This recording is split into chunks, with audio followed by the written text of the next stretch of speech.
ইউনুস নবী মাছের পেটে চলে গেলেন।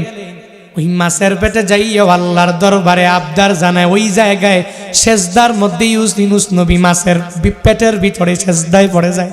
কত বড় মাছ! ওই মাছের ভিতরে একটা মানুষ ঢুকিয়া গেল, নবী ঢুকিয়া গেল। ওই জায়গায় পেটের ভিতরে সিজদার মধ্যে পড়ে গেল। মাছের পেটের ভিতরে সিজদার মধ্যে পড়িয়াও মাওলারে ভুলে না।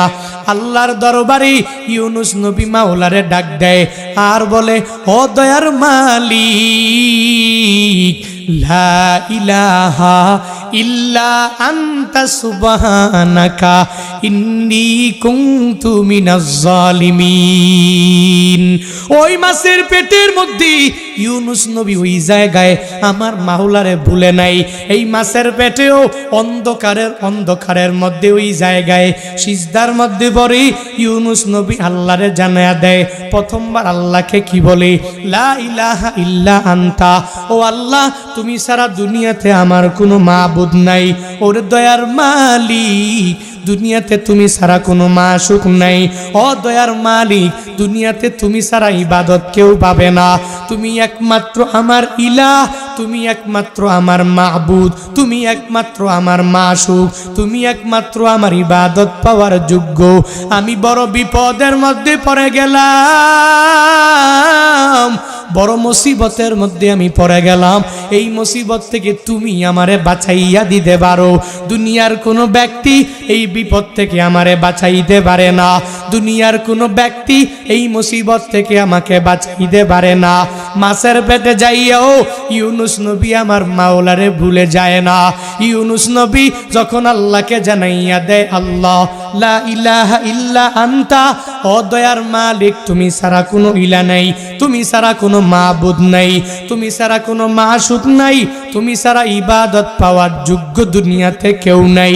যখন ও ইউনুস নবী আমার ওই মাছের পেটের মধ্যে সিজদার মধ্যে পড়িয়া আল্লাহকে পুত পবিত্র বলে, আল্লাহ ছাড়া মাবুদ নাই এই বলে যখনই ঘোষণা দিয়া দেয় আর নিজের ব্যাপারে আল্লাহর দরবারে জানাইয়া দেয়, ও মালিক আমার ঠিক হয় নাই, নিজের নফসের উপরে জুলুম করে নিলাম, নিজের নফসের উপরে আমি নির্যাতন করে ফেললাম। ও আল্লাহ তুমি আমারে বড় একটা জনপদের মধ্যে পাঠাইলা। ওই জনপদের মধ্যে আমি এদেরকে ঈমানের দাওয়াত দিয়া দিলাম, কিন্তু এরা মানে না। কিন্তু আমার সিদ্ধান্ত একা একা নেওয়া ঠিক হয় নাই। আমি নিজের নফসের উপরে জুলুম করেছি, নির্যাতন আমি করে ফেললাম। ও আল্লাহ ইন্নী কুনতু মিনাজ জালিমিন, আমি জালিমিনদের খাতার মধ্যে নিজের নামটা উঠাইলাম। ওই জালিমিনদের অন্তর্ভুক্ত আমি হয়ে গেলাম। আমি জানি তুমি ছাড়া আমার মাবুদ কেউ নাই। আল্লাহ শুনে কি শুনে না? আল্লাহ দেখে কি দেখে না? আল্লাহ বলে, হে নবী আমার, ওই মাছের পেটে যাইয়াও আপনি আল্লাহরে ভুলেন নাই। ওই জায়গাও মাওলারে জানাইয়া দিলেন, আল্লাহ ছাড়া দুনিয়াতে কোনো মাবুদ নাই। আমি মাওলা ছাড়া আপনাকে সাহায্যও কেউ করতে পারবে না। ফাস্তাজাবনা লাহু ওয়া নাজ্জাইনাহু মিনাল গাম্মি ওয়া কাযালিকা নুনজিল মুমিনিন। আল্লাহ বলেন, হে নবী আমার, এত বড় বিপদের মধ্যে পড়িয়া, মুসিবতের মধ্যে আপনি পড়িয়া আপনি যে সিজদায় পড়ে আমি মাওলার কাছে নিজের জালেম বললেন, আবার আমি মাওলা কি সবার থেকে বড় বলে জানায়া দিলেন।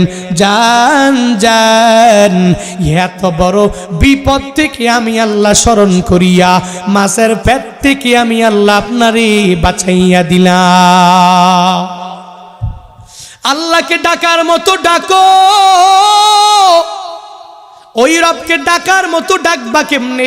বলে মুফাসসিরিনে কেরামগণ জানায়া দিলেন, আল্লাহকে ডাকার মতো ডাকবা কেমনে?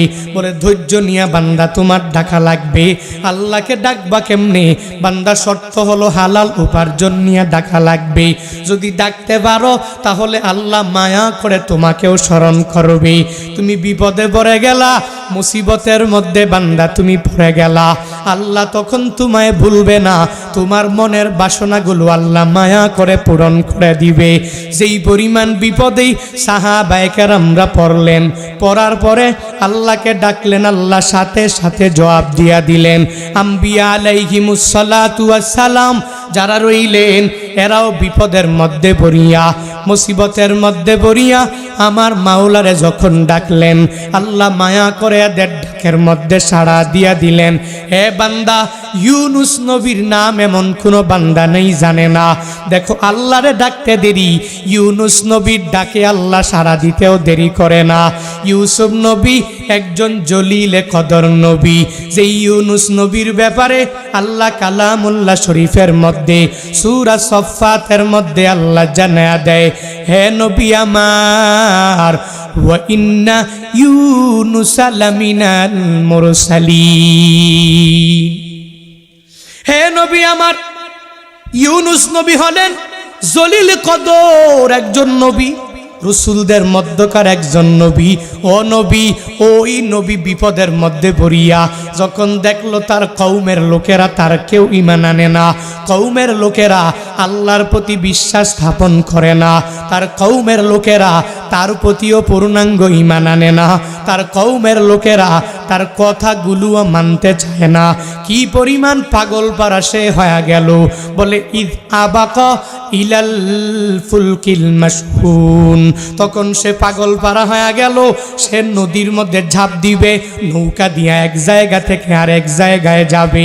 কি পরিমাণ পাগল পারা, এমন কোনো বান্দা নাই ইউনুস নবীর এই ঘটনা সম্পর্কে ধারণা নাই।